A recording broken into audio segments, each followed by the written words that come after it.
Hello students, अब हम shortcut method का यूज़ देखेंगे जो मैंने आपको बताया था फार्मूला उसका डायरेक्ट कि अगर 1 और 2 मार्क का क्वेश्चन आता है तो आप इस फार्मूले का यूज़ कर सकते हैं। अगर 3 और 4 मार्क्स का आता है तो ये पूरा प्रोसीजर आपको करना पड़ेगा। तो सेकंड मेथड से देखते हैं। ये मैंने लिख दिया है 1 और 2 मार्क्स का अगर क्वेश्चन है तो आप इसका यूज़ कर सकते हैं। तो let Z equal to iota, जो लास्ट क्वेश्चन था उसी को देखते हैं। Z equal to iota which is equal to 0 plus iota. तो यहाँ से हमें z का मॉडुलस चाहिए होगा। तो मॉडुलस क्या होता है? रियल पार्ट का स्क्वायर प्लस इमेजिनरी पार्ट का स्क्वायर। यहाँ एक मिस्टेक नहीं करनी, बहुत सारे बच्चे आयोटा स्क्वायर कर देते हैं, ठीक है, तो गड़बड़ हो जाएगी। यहाँ आपको इसका कॉफिशेंट लेना है, तो इसका कॉफिशेंट क्या है? 1। तो ये आएगा 0 स्क्वायर प्लस 1 स्क्वायर का स्क्वायर रूट। तो ये सॉल्व करके 1 आ जाएगा। और एक हमें चाहिए होता है रियल पार्ट ऑफ जेड, एक चाहिए मॉडुलस ऑफ जेड और एक चाहिए रियल पार्ट ऑफ जेड। तो रियल पार्ट ऑफ जेड क्या है? यहाँ पे देखिए 0 है। अब फॉर्मूला जो होता है हमारे पास वो क्या होता है यहाँ पे? तो फॉर्मूले में आप यहाँ z का यूज़ करें तो ज़्यादा अच्छा रहेगा। तो फॉर्मूला क्या है? स्क्वायर रूट ऑफ जेड, कोई भी कॉम्प्लेक्स नंबर है तो वो क्या होता है? प्लस माइनस यहाँ square root of mod of Z, modulus of Z plus real part of Z by 2 plus iota sign modulus of Z minus real part of Z by 2 का square root. लेकिन ध्यान रहे ये तब use करना है जब imaginary part of Z positive है। तो यहाँ इमेजिनरी पार्ट ऑफ जेड मतलब आयोटा का साइन कैसा है? यहाँ पे पॉजिटिव है तो यहाँ पॉजिटिव आयोटा आएगा, प्लस आयोटा आएगा, ठीक है। तो जेड की वैल्यू हम पुट करने वाले हैं। तो जेड की वैल्यू क्या है हमारे पास? आयोटा, ठीक है। तो स्क्वायर रूट ऑफ आयोटा क्या हुआ? Plus minus. अब ध्यान से देखेंगे mode of Z, mode of Z modulus of Z मतलब ये 1 था, ठीक है। और रियल पार्ट ऑफ जेड क्या था? 0। तो सॉल्व करके ये क्या आ जाएगा? 1 और नीचे 2। तो स्क्वायर रूट क्या हो गया? 1/√2। ऐसे ही यहाँ पे क्या होगा? Plus iota. और इसमें क्या फ़र्क पड़ेगा? यहाँ पे 1 माइनस रियल पार्ट इज 0, तो ये वापस वही आ गया 1/2। दैट इज सॉल्व करने के बाद क्या आएगा? 1/√2। ये आयोटा मैंने यहाँ लिख दिया। अब इसमें से आप चाहें तो 1/√2 कॉमन ले सकते हैं। तो ये वो प्लस माइनस 1/√2 और ये आपका आंसर हो गया 1 प्लस आयोटा, ठीक है। तो स्क्वायर रूट ऑफ आयोटा क्या हो गया? Plus minus 1/√2 bracket 1 plus iota. बहुत ईजी है, इस मेथड से करते हैं तो, पर ये शॉर्ट फॉर्म है इसलिए कम मार्क्स में ही यूज़ होती है ये। Let us take one more question. Square root of 1 plus 4 square root of -3। तो इस कॉम्प्लेक्स नंबर का आपने स्क्वायर रूट निकालना है इस कॉम्प्लेक्स नंबर का। तो जेड ले लेते हैं 1 प्लस 4 स्क्वायर रूट ऑफ -3। ये मैंने जेड लिया है, जेड का स्क्वायर रूट निकालना है, ठीक है। अब माइनस स्क्वायर रूट ऑफ -3 को क्या लिख सकते हैं? √3 आयोटा। तो ये आ गया 1 प्लस 4 √3 आयोटा। आप सबसे पहले मोड ऑफ जेड निकालेंगे तो वो क्या होता है? रियल पार्ट का स्क्वायर मतलब 1 का स्क्वायर प्लस इमेजिनरी पार्ट का स्क्वायर मतलब 4√3 का स्क्वायर। तो यहाँ से सॉल्व करेंगे तो ये 1 हो गया, ये 48 हो गया, तो 49 का स्क्वायर रूट 7 हो गया। Also real part of Z कितना है? रियल पार्ट ये है 1 यहाँ पे।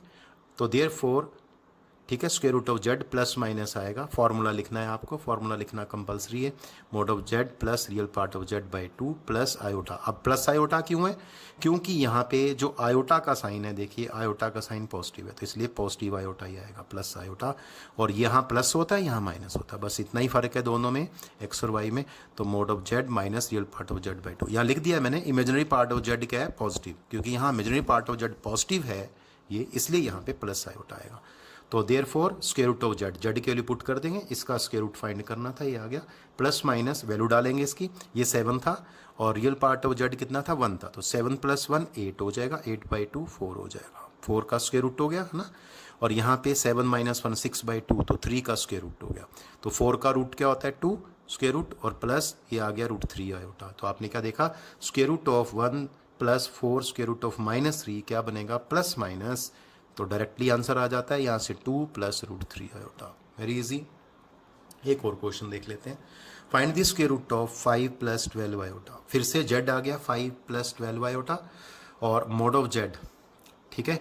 तो मोड ऑफ जेड क्या हो गया? 5 का स्क्वायर प्लस 12 का स्क्वायर का रूट। और इसको सॉल्व करेंगे तो ये 25 और ये 144 का square root, that is square root of 169। तो ये कितना आ गया? 13। यहाँ पे रियल पार्ट ऑफ जेड कितना है? 5। और साथ ही यहाँ मेंशन कर दीजिए इमेजिनरी पार्ट ऑफ जेड कैसा है। तो जेड का इमेजिनरी पार्ट ये वाला कैसा है? पॉजिटिव, ठीक है। ये पॉजिटिव है या आयोटा का कॉफिशिएंट पॉजिटिव है? एक ही बात है, आयोटा का साइन। तो यहाँ से therefore square root of Z formula आपको मिल जाएगा। क्यों? क्योंकि यहाँ प्लस आयोटा क्यों आएगा, क्योंकि imaginary part of Z positive है। तो ये वही फॉर्मूला है मोड ऑफ जेड जो यहाँ लिखा था, plus real part of Z by 2 plus iota times square root of mod of Z minus real part of Z by 2। अब आपको क्या करना है, यहाँ पे जेड की वैल्यू पुट कर देनी है, square root of 5 plus 12 iota. तो देखो इसका स्क्वायर रूट निकालना था आपको और प्लस माइनस हो गया। यहाँ जेड मोड की वैल्यू क्या थी, ये था हमारे पास 13 और ये कितना था 5, तो 18/2। 18/2 का स्क्वायर रूट कितना हो गया, 18/2 दैट इज़ 9। 9 का स्क्वायर रूट 3 आ जाएगा और प्लस यहाँ 13 माइनस 5 हो जाएगा। यहाँ प्लस होता है, एक चीज़ का ध्यान रखना, यहाँ 13 प्लस है तो यहाँ 13 माइनस बनेगा, हमेशा इस तरह से बनेगा। तो ये 8/2 4 का रूट 2 होता है। तो वेरी सिंपल, तो इसका स्क्वायर रूट देखिए आपके आ गया प्लस माइनस 3 प्लस 2 आयोटा। तो इस फॉर्मूले का यूज़ करके आप स्क्वायर रूट फाइंड कर सकते हैं डायरेक्टली, और फिर आप बड़े मेथड से चेक कर सकते हैं आपका आंसर सही है या गलत है, उसमें चेक कर सकते हैं। एक आपको मैं शॉर्टकट और बता देता हूँ, अगर MCQ है, मल्टीपल चॉइस क्वेश्चन है, तो आप उसमें इस तरह से देख सकते हैं कि जल्दी से हम आंसर कैसे निकाल सकते हैं। तो देखिए square root of 5 plus 12 iota है, और अगर आप चाहते हैं ठीक है इसको सॉल्व करना, तो आपको क्या करना है, जो ये वाला पार्ट है 12 आयोटा वाला पार्ट, इसको 2AB की फॉर्म में लिखना होगा। ठीक है, तो पहले 2 ले लेंगे तो यहाँ पे 6 आयोटा हो गया। अब इसके पेयर्स आपको बनाने होंगे, इसके फैक्टर्स करने होंगे, तो आपको थोड़ा जज करना पड़ेगा यहाँ फैक्टर क्या ले सकते हो। तो जैसे मेन फैक्टर्स क्या बन रहे हैं यहाँ पे 2 और 3 है ना, या 3 और 2।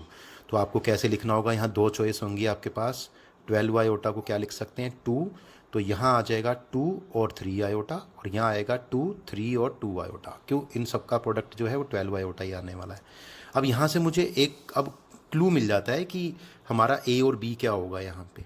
ठीक है, तो देखिए यहाँ पे हमने ये स्क्वायर रूट फाइंड करना है, तो यहाँ स्क्वायर करना पड़ेगा किसी का। अब ये स्क्वायर कैसे बनेगा, तो देखो मैंने यहाँ पे बता दिया, मैंने या तो ये लूँगा या ये वैल्यू लूँगा।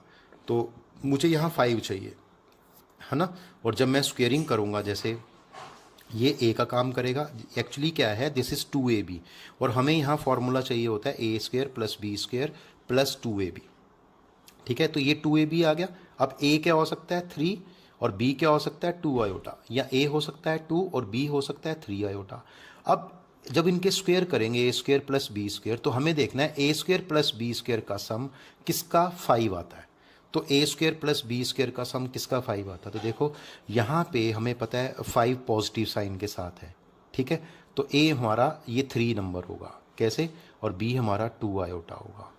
क्यों, क्योंकि ये मैंने दिखा दिया कि अगर मैं A प्लस B का होल स्क्वायर करता हूँ यहाँ पे, तो ये देखो यहाँ पे A² 9 आएगा, B² 4 आयोटा स्क्वायर आएगा, और जब मैं इसको सॉल्व करूँगा 9 माइनस 4 5 आ जाएगा। तो देखो ये 5 ही है मेरे पास। इट मीन्स इसको क्या लिख सकते हैं, A प्लस B का होल स्क्वायर। तो A ये हो गया और B ये हो गया, तो क्या आ गया 3 प्लस 2 आयोटा का स्क्वायर। तो आप देखेंगे इसको जो स्क्वायर हो गया, स्क्वायर रूट हो गया, तो यहाँ प्लस माइनस लिखते हैं क्योंकि स्क्वायर रूट में 2 आंसर आएंगे आपके।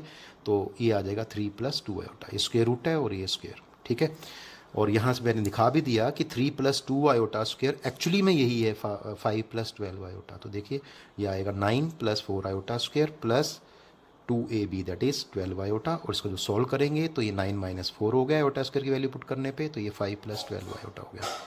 ठीक है, तो इस तरह से ये कर सकते हैं। ठीक है, एक और देखते हैं practically square root of 7 minus 24 iota, इसको सॉल्व करना है। तो आपने क्या करना है, ये जो पार्ट है आयोटा वाला पार्ट माइनस 24 आयोटा, इसको आपने माइनस 2AB की फॉर्म में चेंज करना है। तो माइनस 2AB, पहले तो माइनस 2 इसमें से ले लेंगे फैक्टर, तो ये 12 आयोटा हो गया। अब इसके आपको 2 पार्ट करने होंगे, एक A और एक B।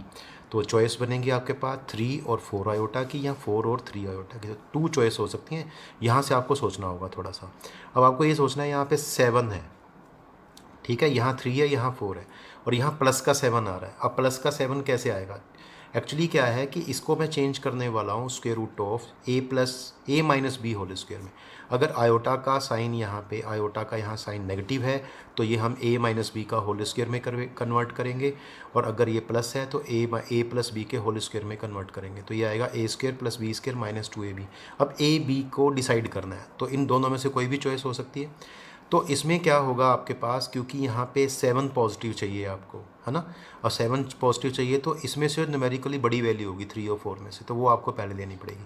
तो 4 ए यहाँ 4 होगा और बी यहाँ पे 3 आयोटा होगा। तो ये देखो मैंने ए को 4 ले लिया और बी को 3 आयोटा ले लिया, और जैसे ही मैंने यहाँ पुट किया -2 ए 4 और बी 3 आयोटा, जैसे ही मैं सॉल्व कर रहा हूँ ये 4 - 3 आयोटा का स्क्वायर हो जाएगा, और इसको सॉल्व करेंगे तो प्लस माइनस, क्योंकि स्क्वायर रूट है तो प्लस माइनस आ गया और 4 - 3 आयोटा आ गया। लेकिन ठीक है, और अगर आपको डायरेक्टली लिखना है, एक ही लाइन में लिखना है, तो सिंपल याद रखिए इसके फैक्टर कर लो, और यहाँ पे आपको प्लस माइनस हमेशा लिखना है, ब्रैकेट लिखनी है, यहाँ पे ए की वैल्यू लिखनी है, ए की वैल्यू आ गई, और आयोटा का साइन नेगेटिव है तो यहाँ माइनस आयोटा लिखना है, और यहाँ बी की वैल्यू लिखनी है आपको। ठीक है, तो बी की वैल्यू 3 आयोटा होगी और ए की वैल्यू 4 होगी, वेरी सिंपल। तो आप एक लाइन में लिख सकते हैं। ऐसे ही आयोटा था, ये थोड़ा सा मुश्किल पार्ट है। इसको देखिए, इसमें आयोटा को हम क्या लिखेंगे, इसको 2ab की फॉर्म में लिखना चाहते हैं तो पहले 2 लिखेंगे, अब 2 है नहीं तो 2 से मल्टीप्लाई 2 से डिवाइड कर देंगे। अब ये जो पार्ट है इसको a × b की फॉर्म में लिखना है। अब क्योंकि यहाँ पे देखो सिर्फ आयोटा का टर्म है तो ये सेम नंबर बनेंगे दोनों। अब 1/2 जो आपके पास फैक्टर है इसको क्या करेंगे, सेम नंबर में कन्वर्ट करेंगे, तो 1/√2 और 1/√2 इसके साथ आयोटा हो गया। ए की चॉइस बनेगी आपकी, ए ये और बी आपका ये पूरा हो जाएगा, ये वाला पार्ट। ठीक है, तो अगर मैं इसको बिल्कुल ये ना देखूं तो देखो सीधा आंसर है क्या, square root of iota plus minus लगाना है, ए की वैल्यू 1/√2 होगी और बी की वैल्यू प्लस 1/√2 आयोटा होगी। क्यों, आयोटा का साइन यहाँ पे पॉजिटिव है तो यहाँ पॉजिटिव आयोटा ही आएगा। अब वैसे अगर प्रैक्टिकली देखना है थोड़ा और तो आप ऐसे देख सकते हैं, a² + b² + 2ab। अब a की वैल्यू 1/√2 होगी और b की वैल्यू 1/√2 आयोटा होगी। यहाँ प्लस है तो यहाँ प्लस आएगा, तो a + b का होल स्क्वायर बनेगा। तो जब इसको सॉल्व करेंगे तो ये प्लस माइनस हो गया, और ये आपका सॉल्व करके देखो सेम आंसर आएगा। तो आप एक लाइन में लिख सकते हैं, ऐसे भी लिख सकते हैं, ऐसे भी लिख सकते हैं, बहुत ईजी है। तो आज के लिए इतना ही। तो इसी के साथ ये जो कॉम्प्लेक्स नंबर है ये आपका ख़त्म हो जाता है, लेकिन इसका यूज़ होगा क्वाड्रेटिक इक्वेशन के अंदर, वो हम नेक्स्ट क्लास में करेंगे। उसके अंदर भी कॉम्प्लेक्स डोमेन आती है। Thank you.